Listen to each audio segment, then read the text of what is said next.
शाहजेब जिलानी ने कहा कि हम ज़ाहिर एंटिसिपेट तो नहीं कर सकते थे कि क्या तकरीर होगी, अब जबकि तकरीर हो चुकी है, तीर निशाने पर है।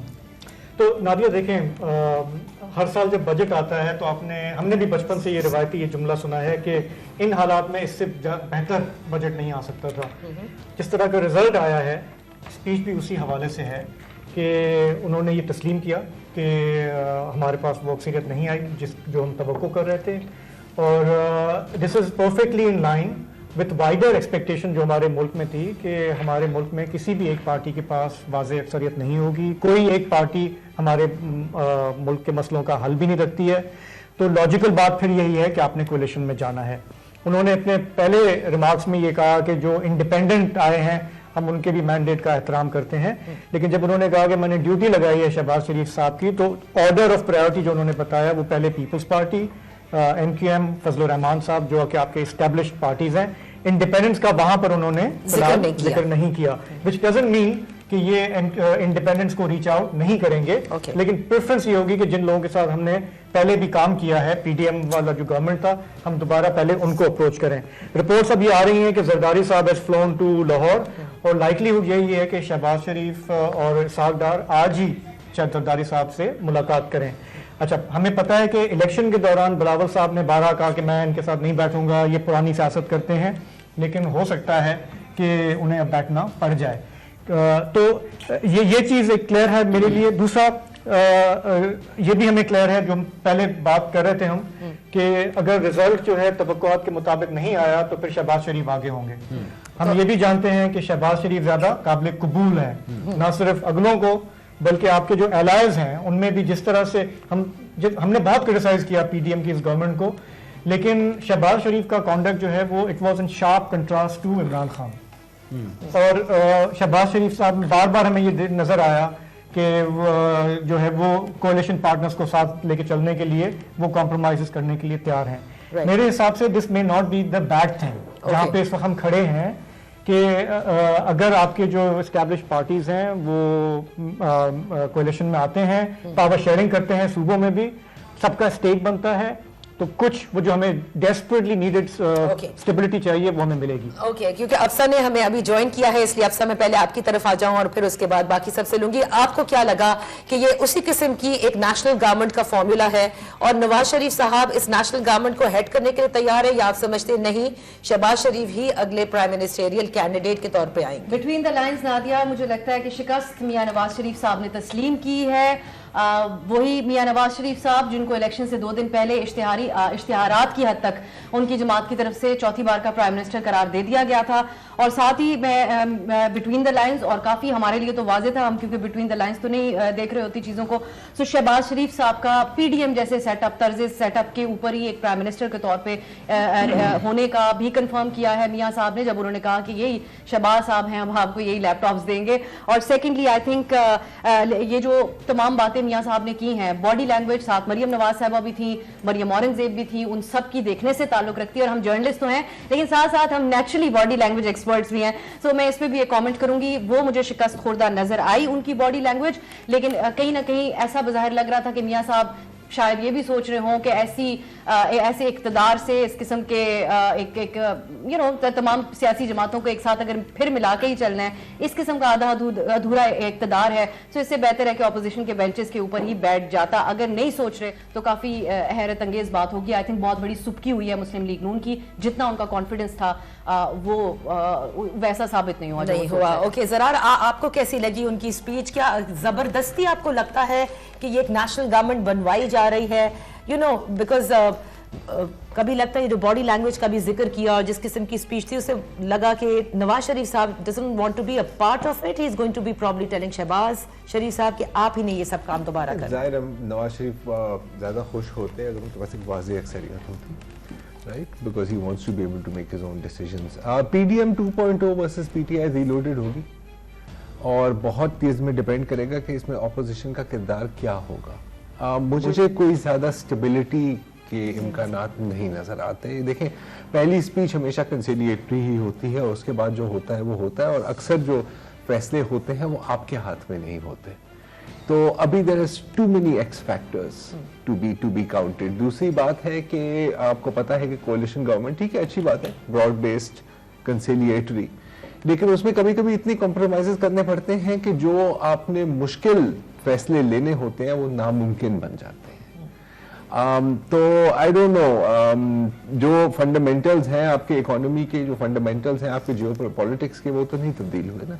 सही। ना ही कहीं से कोई 100-200 अरब आपके सर के ऊपर बरसने वाले हैं, तो it's going to be a tough road ahead. और वही मैंने पहले भी जब मैंने बात की थी ना कि हो सकता है इट्स अ पॉइजन चैलिस, हो सकता है कि एक जहर का प्याला है, क्योंकि आप अपने वोटर को आगे जाके क्या देंगे या अपने सपोर्टर को। तो आई डोंट नो, मैं कोई इतना ऑप्टिमिस्टिक नहीं हूँ इसमें। आप नहीं हैं। और अच्छा, आरफा सिंगल, उन्होंने कहा as a single largest party हमने इमर्ज किया, that was his first statement. एक तो क्योंकि जाहिर है अभी तक पूरे नताइज नहीं आए, लेकिन उसके बाद की जितनी भी उन्होंने बातें कही, आप इसको किस तरह से देख रही हैं? देखिए जी, मुझे तो लगा कि तकरीर के दो हिस्से थे।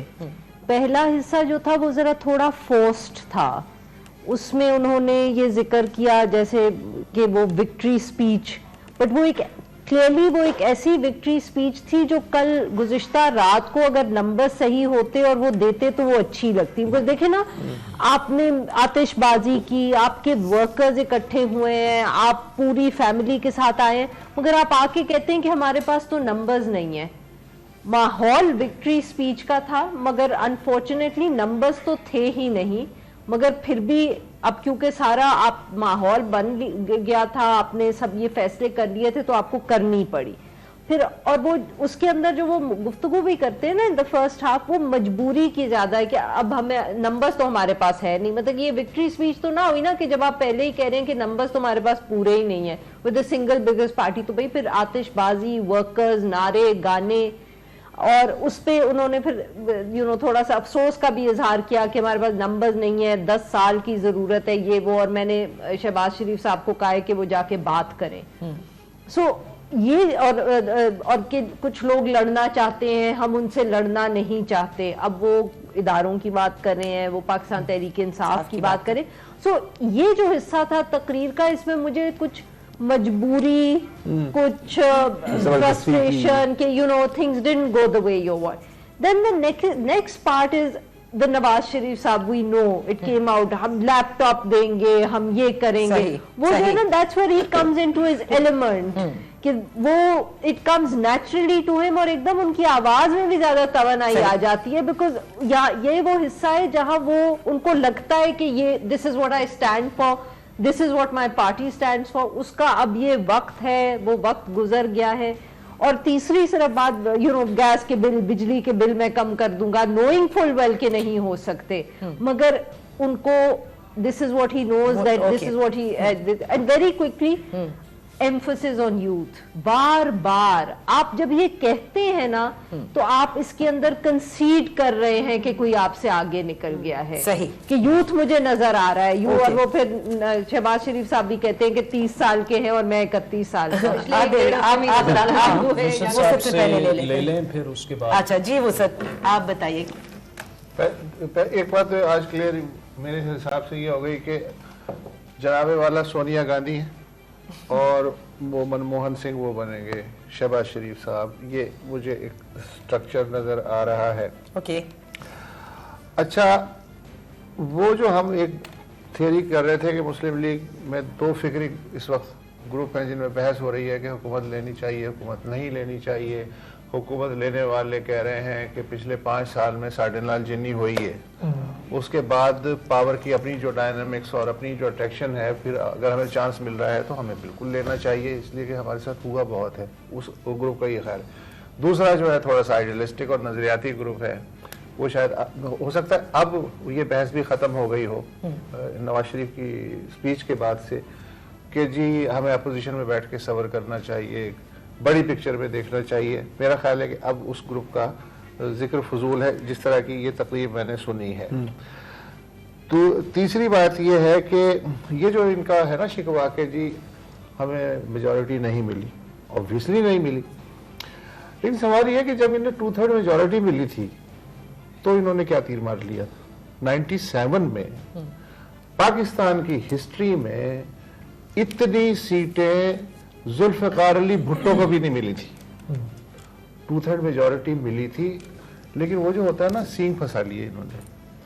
2.5-3 साल बाद ही इनके सींग जो है एक से नहीं 2-2 लोगों से फंसाए, एक के बाद दीगरे, और उसका नतीजा है। अच्छा है कि मियाँ साहब जो हैं उन्होंने कंसीड किया कि वो एल्डर ब्रदर के तौर पे रहेंगे और कभी कभी वो क्रिटिसाइज भी करेंगे। जैसे पीडीएम की हुकूमत को भी कभी कभी लंदन में बैठ के कहते थे कि मुझे इस फैसले से इत्तेफाक नहीं है और ये क्या कर रहे हैं। तो ये अच्छा लगेगा कि एक बड़ा बुजुर्ग जो है वो एडवाइस के लिए मौजूद है। शहबाज शरीफ जो इस तरह का ये जो हाइब्रिड सिस्टम है, इसके लिए आइडियल आदमी। एक सिग्नेचर की मशीन चाहिए, जैसे स्टेट बैंक ऑफ पाकिस्तान में गवर्नर स्टेट बैंक, पहले बचपन में सोचता था यार ये गवर्नर जो है हर नोट पर कैसे साइन करता होगा, फिर बाद में पता चला कि नई मशीन होता है। तो ये जो सिस्टम है इसमें प्राइम मिनिस्टर जो है वो एक मशीन जैसा चाहिए, जो हर एक से बनाने का आर्ट है वो उसे आता हो। वो जो मखलूत हुकूमत में जो मुख्तलिफ फोर्सेज होती हैं पुश एंड पुल वाली, उनको कंट्रोल करने, उनकी जगलिंग वगैरह से और ऊपर वालों से नीचे वालों से। तो मेरा ख्याल है कि शहबाज शरीफ इज़ वेरी प्रैग्मेटिक और इस सिस्टम के लिहाज से वो बिल्कुल जो है वो स्टेबल रहेंगे। और मुझे अफसोस ये हुआ, ये जो नौजवानों की बात की इन्होंने जी, नौजवानों का इनका ये ख्याल है कि चूंकि इन्होंने लैपटॉप कम बांटे, चूंकि इन्होंने स्कूल कम खोले, चूंकि इन्होंने मुफ्त दवाइयाँ तकसीम नहीं की, इसलिए नौजवान इनसे उखड़े हुए। इसका मतलब ये हुआ कि नौजवानों की नब्ज ही नहीं जान रहे आप कि आज का जो नौजवान है वो चाह क्या रहा है। डिग्निटी, रोजगार, एजुकेशन, मेरिट, ये चाह रहा है ना। मुफ्त दवाइयाँ दूंगा, लैपटॉप दूंगा, भिखारी नहीं है नौजवान। जो भी है उसकी अवेयरनेस सोशल मीडिया की वजह से ज्यादा है, बिल्कुल। लेकिन आप उसी पिंजरे में बंद हैं, उसी फ्रेम में बंद हैं और उसी प्रिज्म में रहते हुए आप उस नौजवान को देख रहे हैं। इसीलिए तो नौजवान ने ये किया जिसको कि आज आप भुगत रहे हैं। वैसे ये हमें देखना होगा, इस पे बाद में भी बात करेंगे कि आया इस पूरी डिफीट के बाद क्या पाकिस्तान मुस्लिम लीग नून ने ये सोचा, डिफीट में इसलिए कह रही हूँ कि वो जो 2/3 अक्सरियत जिसका दावेदार थे और कहते थे कि मिलेगी वो नहीं मिल सकी, कि what exactly went wrong in PMLN, कहाँ उनसे गलती हुई। लेकिन फिलहाल मेरे ख्याल से bigger task has been given to them कि आइए और सबको मिलाकर बैठे। आदिल, आपको क्या लगता है कि जो वादे नवाज शरीफ साहब की वापसी, और देखिए ये तो अब बात ढकी छुपी नहीं है कि किस तरह से वो वापस आए और सब कुछ हुआ, आज की स्पीच से आपको लगता है कि बस इतने की ही बात हुई थी, मतलब वो एक्सपेक्ट कर रहे थे और किसी भी पार्टी में और एक्सपेक्टेशन होती है, और नवाज शरीफ साहब के लिए तो कहा जाता है कि जब वो आते हैं तो पूरा पंजाब जो है जाहिर है एक तरह से it gives an impetus to PMLN, वो नहीं हो सका, उन्होंने मान लिया। लेकिन इलेक्शन से एक दिन पहले शहबाज शरीफ का एक इंटरव्यू आता है और वो कहते हैं कि सिंपल मेजॉरिटी मिली तो वज़ीर आज़म नवाज शरीफ होंगे, अगर नहीं मिली तो फिर हम कोलिशन पार्टनर्स से बैठ के बात करेंगे। यानी उनको थोड़ा बहुत फील हो गया था कि होने क्या जा रहा है, लेकिन जो हुआ शायद वो उस तरह से बहुत ज्यादा शायद वो नहीं कर रहे थे। देखिए, मैं इनकी जो स्पीच है नवाज शरीफ साहब की, एक तो मुझे नवाज शरीफ और शहबाज शरीफ साहब में इस वक्त कोई फर्क नहीं आता, दोनों प्रैक्टिकल भी हैं, प्रैग्मेटिक भी बन चुके हैं। नवाज शरीफ की वापसी, नवाज शरीफ का उनकी मुहिम चलाना, जो भी है जैसे भी है, लेकिन मैं अभी भी ये समझता हूँ, मैं अपनी प्रेडिक्शन पे फिलहाल कायम हूँ। अच्छा। I foresee him as a 4-time prime minister, और मेरे लिए सरप्राइज बादल, हाँ, किस बेस पे अब जो स्पीच इन्होंने कर ली है जी, उसके बाद किस बेस पे आप ये देखिए, मुझे मैं दोनों में मुझे कोई फर्क नहीं नजर आ रहा। देखिए, कंप्रोमाइजेस करने हैं पीपल्स पार्टी के साथ बैठ के, कंप्रोमाइजेस करने हैं MQM के साथ बैठ के, उसके लिए नवाज शरीफ साहब तैयार हैं।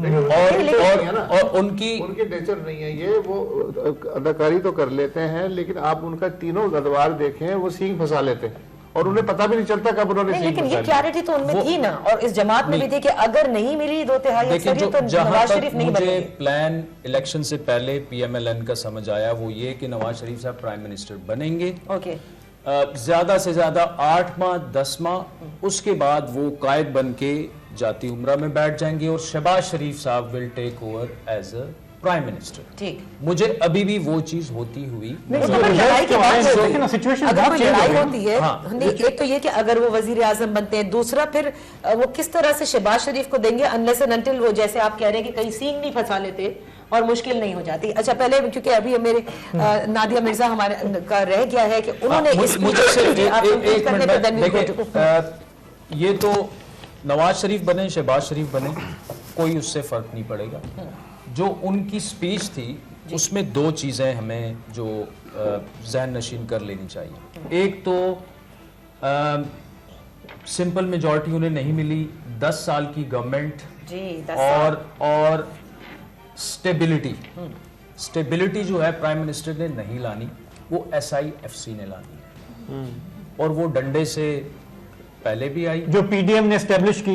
एग्जैक्टली। लेकिन अब प्लेयर्स अगर वही वापस घूम के आते हैं, इकोनॉमिक स्टेबिलिटी आपके प्राइम मिनिस्टर ने इसके बाद नहीं लानी, ये एक एस्टेब्लिश हाँ, फैक्ट। मतलब ना तो वे आप कि उससे उसको डिसएग्री इकोनॉमिक कर सकते इंडिपेंडेंस हैं। नहीं जी। दी जाएगी। अच्छा, जो भी दूसरा, होगा। हाँ, दूसरा, that is another way of saying it. हमसायों के साथ ताल्लुकात, ना वो चाइना की बात कर रहे हैं, ना वो अफगानिस्तान की बात कर रहे हैं, ना वो भारत ईरान की बात कर रहे हैं। सभी की बात कर रहे हैं। ठीक है, वो सभी की बात। बेसिकली वो इंडिया की बात कर रहे हैं। आपकी इस्टेब्लिशमेंट भी एक पॉइंट ऑफ व्यू उसमें ये है कि हमारे उनके साथ ताल्लुकात ठीक होने चाहिए। हमने कोशिश की, जनरल फैज और अजीत दोवल की दुबई में 2-3 ऑफ द रिकॉर्ड मुलाकातें हुई, बात कुछ ज्यादा आगे नहीं बढ़ सकती, उस वक्त नहीं बढ़ सकी। लेकिन इस वक्त नरेंद्र मोदी आपके प्राइम मिनिस्टर हैं इंडिया के, उनके लिए एक्सेप्टेबल जो सेटअप है उसमें नवाज शरीफ साहब और उनका आपस में एक बॉन्ड है। ओके, कुछ चीजों को थोड़ा सा इस कॉन्टेक्स्ट में देख के हमें इसमें आपको लग रहा है कि प्राइम मिनिस्टर कैंडिडेट जो हैं और वही होंगे और वही सबसे ज्यादा बेहतर होंगे। Nadia, what's your take from the speech? आप क्या समझती हैं? अग्री करती हैं कि आदिल अभी भी कह रहे हैं कि नहीं, मैं उन्हीं को बनता देख रहा हूँ? मैं तो उनको बनता नहीं देखती हूँ। मैं ऑनेस्टली बताऊं, मैं उनको पहले भी बनता नहीं देख रही थी। मुझे ऐसा लग रहा था कि पूरा एक माहौल तो बनाया जा रहा है, लेकिन जिस तरह से पीपल्स पार्टी ने बड़ा कैटेगोरिकली नामजद कर दिया था बिलावल भुट्टो ज़रदारी को कि ये हमारे कैंडिडेट होंगे फॉर प्राइम मिनिस्टर, PMLN ने उस तरह नहीं किया था। कैंपेन तो रन कर रहे थे, लेकिन एक फॉर्मेलिटी या फॉर्मल तरीके से उनको नहीं कहा था। और जब भी किसी से बात होती थी, मतलब हमारी पार्टी की तो ये ख्वाहिश है कि वो बने, लेकिन उन्होंने अपना माइंड ओपन नहीं किया, माइंड क्लियर नहीं किया नवाज शरीफ साहब ने। तो लेट्स सी क्या होता है। मुझे जो लग रहा है वो पीडीएम का एक तसलसल लग रहा है। सही, नेक्स्ट पीडीएम की गवर्नमेंट एक उसकी एक नेक्स्ट वर्जन कह लीजिए, सेकंड वर्जन कह लीजिए, लेकिन वो 10 साल पे मुहीत। डिफरेंस क्या होगा? डिफरेंस ये होगा कि अगर देखिए, अगर ये जो आजाद है जो कि बैक बाय पीटीआई है, उनका एक अच्छा बड़ा ग्रुप बन जाता है, जो अभी हमें दिख रहा है, दिखता शिकता नहीं है, तो वो सुकून से नहीं बैठेगा ऑपोजिशन में। डेफिनेटली वो ऑपोजिशन में बैठेगा, लेकिन जो कुछ उनके साथ ये ओवर द नाइट हुआ है उस पर वो शोर भी डालेगा, बहुत सारी चीजों पे शोर डालेगा। अगर वो इनके साथ मिलकर हुकूमत बना लेगा तो फिर तो उसकी सारी जो स्ट्रगल है और इस तरह से आना और अपने वोटर्स की, ये इस पे सब पे पानी फेर देगा। मैं इस बात से जरूर एग्री करती हूँ नवाज शरीफ साहब की कि उनको अगर मेजॉरिटी मिल जाती, देखिए पीडीएम की गवर्नमेंट क्या बाद में चीजें आती हैं, एक इत्तेहादी ये नहीं मान रहा, एक इत्तेहादी वो नहीं मान रहा, बोल्ड डिसीजन नहीं ले पाते, पीआईए की जो प्राइवेटाइजेशन है वो नहीं हो सकी, स्टील मिल्स की प्राइवेटाइजेशन नहीं हो सकी क्योंकि इत्तेहादियों में आपको पता है पीपल्स पार्टी जी एग्जैक्टली नहीं करती। उसके बाद आपको सबकी ख्वाहिशें पूरी करते करते एक लंबी चौड़ी काबीना फॉर्म करनी पड़ जाती है। सही। आपको उसको भी एडजस्ट करना है, आपको उसको भी अकोमोडेट करना है, वो नाराज ना हो। फिर जहां आपके साथ थोड़ा सा किसी के साथ भी सींग फंसते, एक बैसाखी निकलती है एमक्यूएम की, दूसरी बैसाखी निकलती है बाप की, तो पॉलिटिकल स्टेबिलिटी 10 साल से नहीं आएगी।